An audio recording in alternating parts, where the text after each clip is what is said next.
মঞ্চে উপস্থিত শ্রাবন্তী চ্যাটার্জি কিছু বলার জন্য অনুমতি।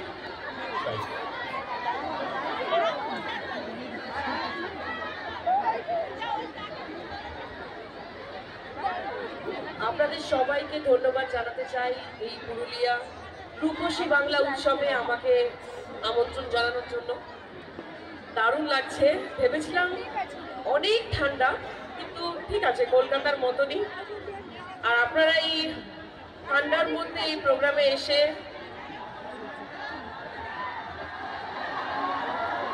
আরো বেশি আলোকিত করে তুলেছেন। আর বুঝতে পারছি এইদিকে বোধহয় আমার হিরোরা আছে, তাই তো? আর এদিকে হিরোইনটা কোথায়, নায়িকারা আমার? ও বাবা, শুধু হিরোদের গলা না, এখানে নায়িকাদের গলাও, মানে হিরোইনদের গলাও আছে।